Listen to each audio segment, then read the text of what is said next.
Hello everyone, this is doctor same और आज हम पढ़ेंगे इनहेलेशन और एक्सहेलेशन। सही है। तो देखो हमने इसका कंट्रोल पढ़ दिया। ऑलरेडी हम पढ़ चुके हैं कि ये मेडुला ओब्लांगेटा से कंट्रोल होता है और ब्रीथिंग सेंटर होता है वहाँ पर, फिर किस तरह। लेकिन आज हम पढ़ेंगे कि इनहेलेशन का प्रोसेस किस तरह होता है और एक्सहेलेशन का प्रोसेस किस तरह होता है। सही है। तो देखो सबसे पहले हम पढ़ेंगे इनहेलेशन। इनहेलेशन को पहले डिफाइन करते हैं कि इनहेलेशन होता क्या है। देखिए गौर से देखिए, इनहेलेशन जो होता है ना, taking in of air. Taking in मतलब ये है कि हवा को इस तरह देखें, हवा को अंदर की तरफ जाना, ले जाना। सही है। देखो O2 या फिर ऑक्सीजन की अंदर मतलब और लंग्स में ले जाना। सही है। Taking in of air, taking in of air. सही है। तो ये प्रोसेस जो है इसको हम कहते हैं इनहेलेशन। अब इस प्रोसेस में आप लोगों ने बहुत इंपॉर्टेंट है ये बात याद रखनी है कि ये एक एक्टिव प्रोसेस है। सही है। ये एक एक्टिव प्रोसेस है, जबकि एक्सपायरेशन जो है वह एक पैसिव प्रोसेस है। सही है। लेकिन हम उसको भी एक्टिव बना सकते हैं, लेकिन वो मेनली जो है वो एक पैसिव प्रोसेस। और ये जो है इनहेलेशन, ये एक एक्टिव प्रोसेस है। अब एक्टिव प्रोसेस कैसे है देखो मैं आपको दिखाऊंगा, इसका मैकेनिज्म हम पढ़ेंगे और या वहां से ये कंक्लूड करेंगे कि ये कैसे एक्टिव प्रोसेस है। तो अगर इसका मैकेनिज्म आपसे कोई पूछे कि इनहेलेशन किस मैकेनिज्म के थ्रू होती है, तो याद रखना कि सक्शन पंप मैकेनिज्म के जरिए इनहेलेशन होती है। अब सक्शन पंप मैकेनिज्म है क्या, देखो मैं आपको एक्सप्लेन करूंगा एक एक चीज, लेकिन इसमें दो बहुत इंपॉर्टेंट बातें हैं। इनहेलेशन का नाम सुनते हुए आप लोग के जहन में आना चाहिए कॉन्ट्रैक्शन। सही है। इनहेलेशन का नाम सुनते हुए आप लोगों के जहन में आना चाहिए कॉन्ट्रैक्शन। अब कॉन्ट्रैक्शन किस चीज की। सही है। ऐसे कोई प्रोसेस तो हो रही है, ऐसी कोई कॉन्ट्रैक्शन हो रही है जिसकी वजह से क्या हो रहे हैं, लंग्स के अंदर या फिर प्लूरल कैविटी में हमारे साथ जो है प्रेशर कम हो रहा है, पार्शियल वैक्यूम क्रिएट हो रहा है, जिसकी वजह से हवा अंदर जाती है। देखो अगर बाहर प्रेशर ज्यादा होगा, अगर यहां प्रेशर ज्यादा है तो अंदर की तरफ यहां आएगा। सही है। अगर यहां प्रेशर ज्यादा है, 10 है इन केस, और यहां 2 है, तब भी आ सकता है। सही है। लेकिन अब इस तरह कौन से प्रोसेस होते हैं कि अंदर जो है प्लूरल कैविटी में, जो कि एक क्लोज कैविटी है, ये आप इस तरह कंसीडर करें कि आप लोगों ने एक बैलून लिया हुआ है या फिर कोई और चीज जिसमें अंदर क्या है, अंदर पार्शियल वैक्यूम क्रिएट हुआ है। अब पार्शियल वैक्यूम किस तरह क्रिएट होती है, तो मैंने आप लोग को बता दिया कॉन्ट्रैक्शन किस चीज की, दो चीजों की। एक है डायाफ्राम, एक है डायाफ्राम, बस आप लोग याद रखें। सही है, डायाफ्राम। दूसरा हमारे साथ है क्या, इंटरकोस्टल मसल, इंटरकोस्टल मसल्स। सही है। अब देखें गौर से देखें, मैं आप लोगों को दिखाऊंगा। ये है हमारे पास क्या, एक है डायफ्राम। मैंने आप लोगों को इससे पहले लेक्चर में बता दिया था कि लंग्स के बेसिस किस के ऊपर पड़े हुए हैं, डायफ्राम के ऊपर पड़े हुए हैं। सही है। और ये डायफ्राम का ओरिजिनल पोजीशन है। तो मैंने आप लोगों को बता दिया कि हमारे साथ इस प्रोसेस में कॉन्ट्रैक्शन होता है। क्या होता है, कॉन्ट्रैक्शन। तो जब कॉन्ट्रैक्शन होती है हमारे पास, तो उसके बिना पर ये जो डायफ्राम है ये नीचे चला जाता है। देखें ये किस तरह। अब इनहेलेशन एक बंदा करता है तो डायफ्राम कॉन्ट्रैक्ट होगा। जब कॉन्ट्रैक्ट होगा तो इसकी पोजीशन ऐसी हो जाएगी, देखो इस तरह। तो ये सीधा हो जाएगा। जब सीधा हो जाएगा तो ये लंग्स जो है ये इस तरह आ जाएंगे। देखो लंग्स जो है, लंग्स को बहुत सारी जगह मिल गई, लंग्स को बहुत सारी जगह मिल गई। देखो अब लंग्स जो है यहां तक आ सकती है, देखो यहां तक, क्योंकि डायफ्राम तो अब नीचे आ गया तो लंग यहां नीचे आ सकती है। देखें अगर डायफ्राम कॉन्ट्रैक्ट हुआ है, इस पोजीशन में आ गया है, अब ये डायफ्राम है। सही है। ये डायफ्राम है क्योंकि यहां से तो कॉन्ट्रैक्ट कर गया। अब लंग्स जो है देखें यहां तक आ सकते हैं, इतनी सारी जगह जो है यहां रह गई। सही है। एक तो ये प्रोसेस है जिसकी वजह से यहाँ प्रेशर कम हो जाता है, क्योंकि जब एक वो बर्ड मतलब यहाँ जो है स्पेस ज्यादा हो गई ना, तो पार्शियल वैक्यूम क्रिएट हो गया। सही है। एक ये हो गया। अब दूसरा मैंने आप लोग को बता दिया था कि इस तरह लंग्स के ऊपर क्या होते हैं, रिब्स, और रिब्स के बीच में क्या होता है, स्टेर्नम होता है। सही है, एक स्टेर्नम। और इन लंग्स के दरमियान में क्या होता है, देखो मैंने आप लोग को बता दिया था कि लंग्स के दरमियान में इंटरकोस्टल मसल्स होते हैं। क्या होते हैं, इस तरह देखो इंटरकोस्टल मसल्स होते हैं। अब ये इंटरकोस्टल मसल जब कॉन्ट्रैक्ट करेंगे, एक तो डायफ्राम ने कॉन्ट्रैक्ट किया, अब इंटरकोस्टल मसल की कॉन्ट्रैक्शन की बारी है।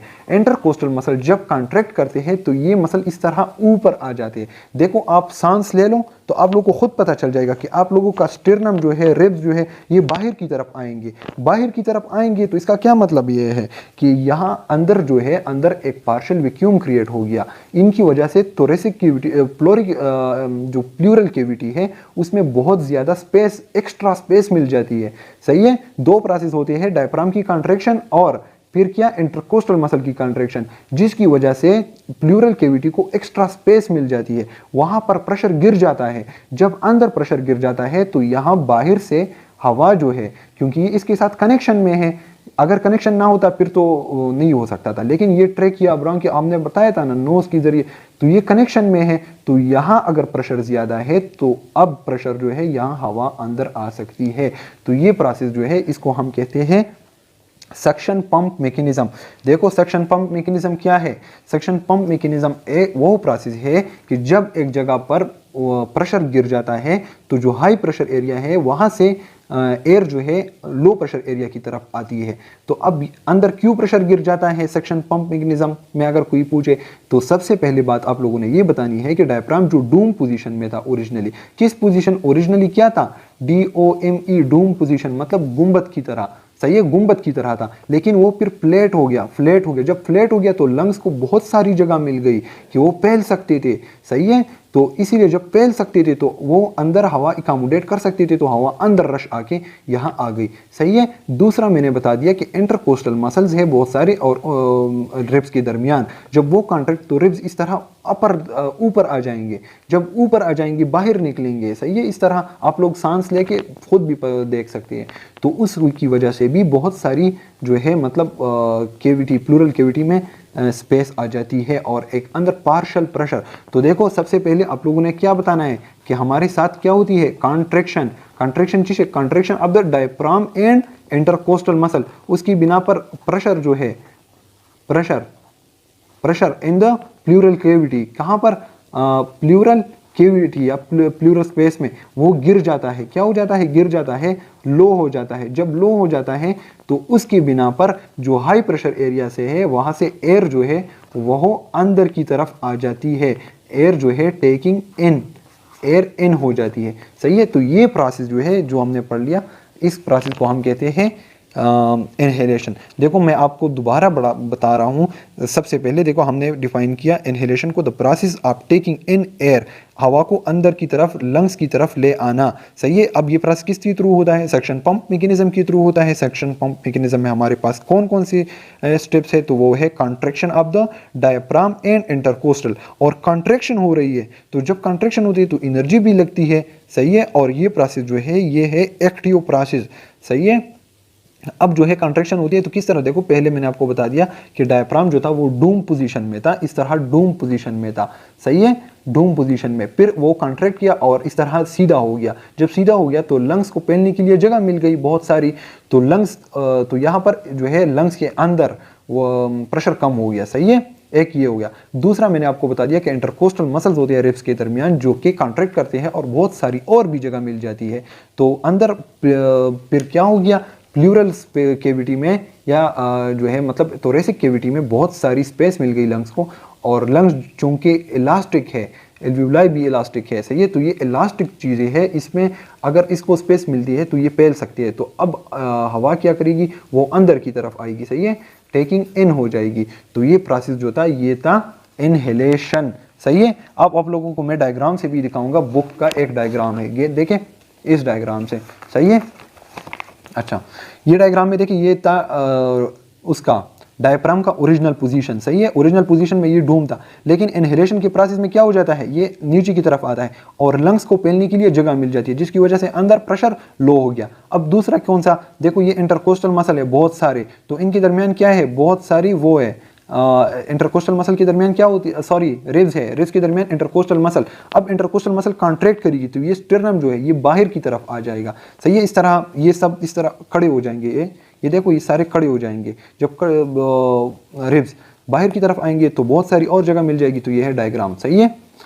अच्छा, तो यही इसी ही डायग्राम से हम एक्सेलेशन भी मैंने इस इंस्पिरेशन या इनहेलेशन पर इसलिए इतना ज़्यादा टाइम लिया ताकि आप लोगों को एक्सपिरेशन में आसानी हो। देखो अब बहुत सिंपल है, एक्सपिरेशन जो है वो सिंपली ये मसल्स जो है हमने बता दिया कि ये कॉन्ट्रैक्ट हुए थे, अब इन मसल का सिंपली रिलैक्सेशन और अपनी जगह पर वापस जाना। सही है, तो देखो ये प्रोसेस इसीलिए पेसियो है। सही है, लेकिन बाज़ औक़ात ना हम अपनी सांस खुद बंद करते हैं या वो तो अलग बात है। सही है, या फिर ज़ोर ज़ोर से बाहर की तरफ मतलब एक्सहेलेशन करते हैं, तो वो तो फिर वो हो गया ना, एक्टिव हो गया। लेकिन आम तौर पर जिस तरह होता है तो ये इनहेलेशन बिल्कुल पेसियो होता है। सही है, अब होता क्या है देखे गौर से, ये एक्सेलेशन में क्या हो जाता है, डायफ्राम अपनी ओरिजिनल पोजीशन पर जाती है। क्या करती है, ओरिजिनल पोजीशन पर जाती है। जब ये ओरिजिनल पोजीशन पर जाती है जो डूम शेप है, सही है, तो ये इसने क्या किया, लंग्स की जो जगह थी उसको खुद लंग्स को इस तरह नीचे से प्रेस किया ऊपर की तरफ। सही है,